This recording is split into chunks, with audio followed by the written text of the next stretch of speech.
Welcome back, ladies and gentlemen. Segment 2 here, Sports Talk with Connor Sutton. I'm joined by my co-host, Sam Clemente, and, of course, the wonderful Jared Kings, our producer. All right, let's talk a little bit about... We'll get into the Eastern Conference Finals a little bit more, but let's dig into the Western Conference Finals. So, coming up is Game 6, and I believe that's tonight, is it? It is tonight, yeah. But without Chris Paul, he's out with the, a hamstring injury? Yeah, right at the last moment of the game, too. Final minute. A strange play on a little fadeaway floater. He kind of just came down on his, I think it was left leg wrong. And the strangest thing for me was that they didn't foul, they didn't try to get back on defense. They could have cost themselves a game. Oh, absolutely. It was 5-on-4 in the other direction. And I'm thinking, I know he's hurt, and I know, you poor Chris Paul, he probably couldn't get down the floor, otherwise he would have. If he ran, he probably would have tore something, maybe, potentially. But my thing, the rest, to foul somebody. Yeah. Otherwise, luckily Quinn Cook missed that. I was going to say, Quinn Cook was the one that ended up taking the shot, which is what, probably if you were to choose, exactly. Probably him. He hasn't been doing much since the playoffs. Well, it's tough for him because you're right. You hadn't been playing. I agree. But he actually matched up with Chris Paul decently down the stretch. He was one of the only guys who could actually end up guarding him. So if Chris Paul does come back for Game 7, because I believe you and I would both agree on this, that now that Chris Paul's out for Game 6, it's pretty much a lock for the Warriors to win Game 6 and force a Game 7. I agree, yeah, and it's going to be kind of the same situation, obviously, with the Celtics going back to Houston, play the Game 7. But I won't discard the Rockets right away just because a lot of the time my buddy said this thing to me about how Chris Paul's not playing. So they're not going to win that game. Well, okay, that'd be huge if they really ran Chris Paul a lot as a point guard. They don't. James Harden runs that offense. And now you play Eric Gordon off ball, maybe Ryan Anderson, who hasn't played much, who's healthy, Sacramento native. I think he's hurt. No, he missed so much time that they haven't played him. But you might see him out, and he can stretch the floor and make it a little easier for Harden. So I won't discount it because they ran a lot without a true point guard. But, yeah, it's going to be tough. Because who matches up now against Steph Curry? Because Chris Paul's been doing a good job. Yeah, well, and here's another thing to think about, too, is if James Harden's going to be carrying the load in Game 6, he's going to be exhausted for Game 7. Yeah.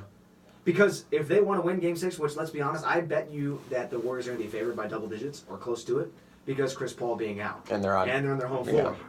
So... And we know they play better on their home floor. Now, I said this, I don't know, a month and a half ago. I said the Warriors are going to the finals if they are injury-free. That hasn't been the case. They've been banged up a little bit. Steph Curry has not 100%. Klay Thompson. I don't think Iguodala is going to end up playing. I don't know if he's still questionable. Yeah, so, and that's a big blow. No one really talks about how important that is. Obviously, they know it's important just defensively. Right. But what Iguodala does is he adds a guy into the rotation. So Steve Kerr in Game 6 went deeper into his rotation because he realized in Game 5 when he didn't have Iguodala, they didn't have him as much, that they played 7-man. They realized we can't do this because the Warriors were exhausted by the time it was midway through the fourth quarter. That's when we saw Quinn Cook get thrown into the fire. So these guys are going to start adding into the rotation. So by the time Game 7 comes around, the Warriors are going to be better rested than the Rockets. The Rockets are going to hopefully have their energy hyped up because they're playing at home, and obviously they want to take all. But here's another thing, too, is I have been kind of disappointed with this series. And I mentioned this, I tweeted this the other night, and you tweeted me back saying that this is exactly what you wanted, which was a good scrappy game.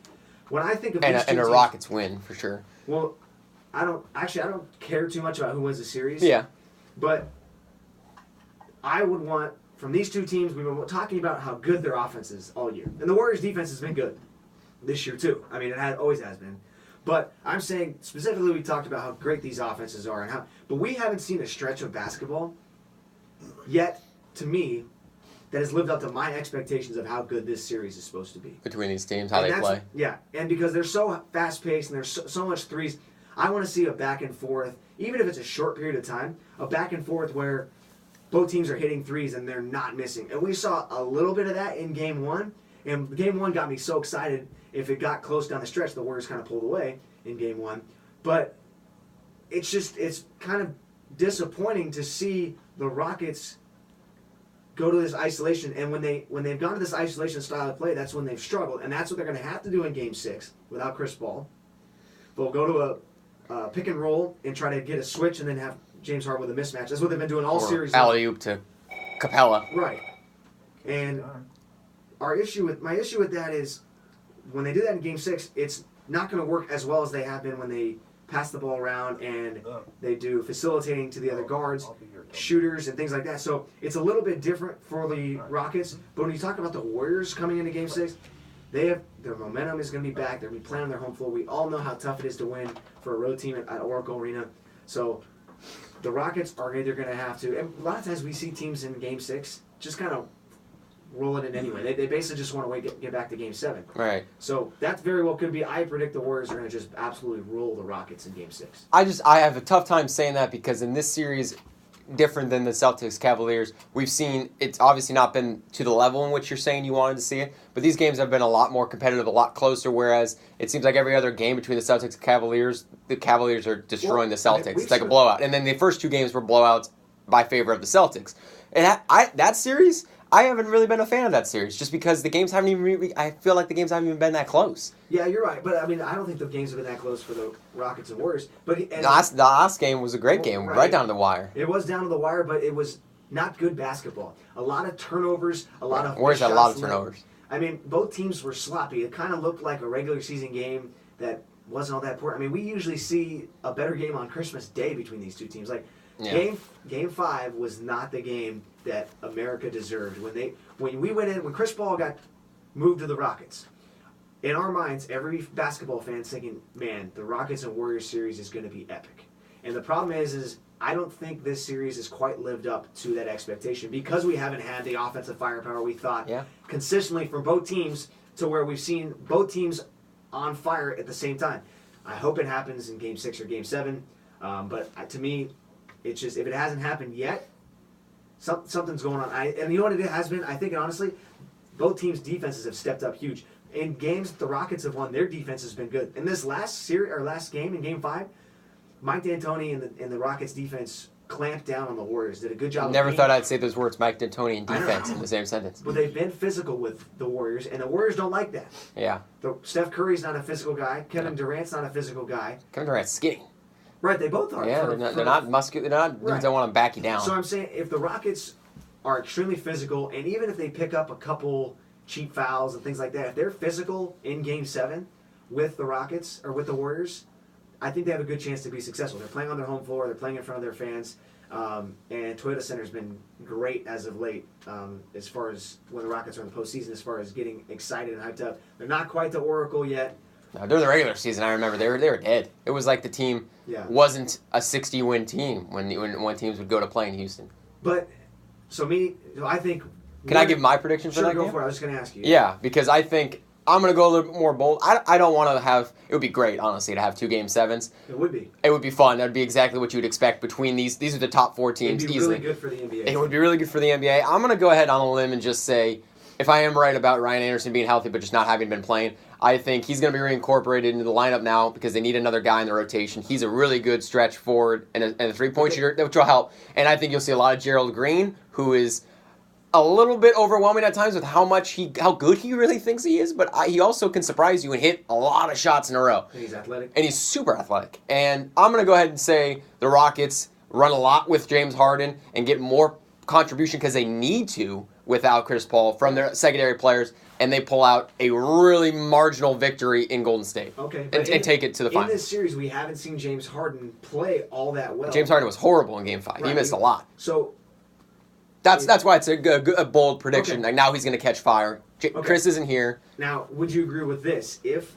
the Rockets lose Game 6, James Harden's going to be gassed because he's going to have to do everything in Game 6. I would say the pressure's definitely on, which is why there's got to be a sense of urgency from the Houston side. We got to win this game here, otherwise we don't even know for sure if Chris Paul's going to be back for Game 7 for one. That's a good point. We don't know how bad his hamstring is. And then you guys are all going to be tired because now we're down a guy. We're having to kind of mix and match our rotation. We need to take care of business now and just get it on. And Ryan Anderson is a forward.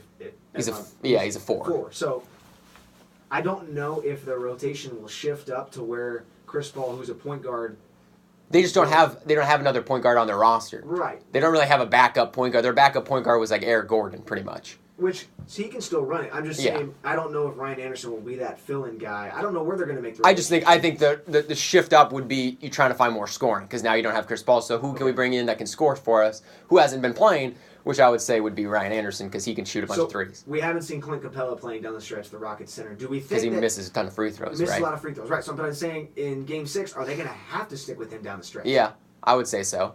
Because he's so good. He dominated for stretches of that game 5. Right. Because that's the one weakness that's always been the Warriors' weakness. Like you said, they're not a physical team. They're especially not a physical team down low. Draymond Green doesn't even like to play down low, it seems like, anymore. He wants to be out near the perimeter shooting shots. Draymond just likes to. He's that guy. He's that bully or that guy who fights. So he'll throw a punch and then run away. Yeah, he's kind of like a fake bully. Yeah, exactly. He like masquerades as a real big tough guy, but he's kind of just a teddy bear. Yep. And he's only 6'10", 6'11". So when you put him down low with these taller, lengthier guys, he struggles. Thicker guys for sure. Yeah, absolutely. He struggles. And he's not quite the rim protector that the Warriors. I don't even think he's 6'10". I think he's around 6'8", actually, now that I think about it. He came out as a small forward, I remember. Yeah. And then they just beefed him up and put him as a 4. And so basically Kevin Durant has turned into this rim protector for the Warriors. Right. The problem is when he's guarding perimeter players, how is he supposed to do both? I mean, you can't have a rim protector who's also out on the perimeter playing defense. So, it's going to be interesting. Kevin Durant's been the MVP of that team this year, though. He has been, but without him, with Steph being hurt, man, he's been unreal. You're right, but this Game 6 and Game 7 is crucial for his career because people have been knocking him a lot about not stepping up in big moments, and now with the Steph and Clay, they're both not 100%. It's his game to go win, and they have probably 3 future Hall of Famers on this team, maybe 4 if you count Draymond Green, even though I don't agree with it. Yeah, too early for that, I'd say. But 2 of the 3 best shooters of all time. And Klay Thompson, Steph Curry, Durant's probably up there too in the top 10. Yeah. But so they have all these guys, and if Durant, who's going to have to carry the load in Game 6 and Game 7 probably, is unable to do so with all this talent, I think it's going to be time that we take a look at Kevin Durant and say, all right, why are you so good in certain situations but not good in clutch situations? I mean, think about, he should have had the ball down the stretch in Game 4. Yeah. And the fact that he didn't, I don't know if he's just not a leader enough to where they want to give him the ball. I don't know what it is. I think Steve Kerr he's obviously going to favor Steph in bigger situations, or the guys he's more familiar with. Obviously, Kevin's only been there for a year. Right, but I disagree with that because Kevin Durant can create a shot better than anybody in the league. I would give the ball to Kevin Durant. Yeah, and get a good look. So, and they talked about it in the post-game press conference where they said they're going to start getting Kevin the ball much more in the low block because they had a mismatch all day because you can't guard Kevin Durant down. There's nobody but LeBron probably that could legitimately guard Kevin Durant. Trevor Reeves can't do much against him. Right, but Trevor Reeves is he's their best bet. Yeah. When they're putting PJ Tucker on him, I'm shaking my head like that's not even fair. They put PJ Tucker on when he goes down low, and then out on the perimeter they put Trevor Reeves on. That's true. The problem is you can't switch very much against the Warriors because they have so many offensive firepower, right? So many offensive players who are versatile. So that's what's tough about playing the Warriors. But the Rockets did a really good job of being physical in Game 5. If they do it again in Game 6, I think they're in for a good stretch. However, as I mentioned, if they don't win Game 6, I'm worried because going back to Game 7, the Warriors have more experience. Although they're on the road, the Warriors have done it before. They've been in this situation. They know what to do. I think they'll probably pull it off. Can I say this one more thing? Sure. I know we probably got to go to break. Mike D'Antoni, the coach of the Rockets, I think this guy deserves to be in an NBA Finals. He's a revolutionary head coach, and they wrote an article recently about all the great things he did as a Suns coach, just bringing a whole new era of basketball into the NBA before it was even a thing. GM, by the way. Yeah, he had a great thing going, and then the Knicks and the Lakers were that was bad situations. I think this guy is a great offensive mind and a coach that deserves a chance to try and get a title. All right, fair enough. We'll be back. We'll take a break. This is Sports Talk with Connor Sutton.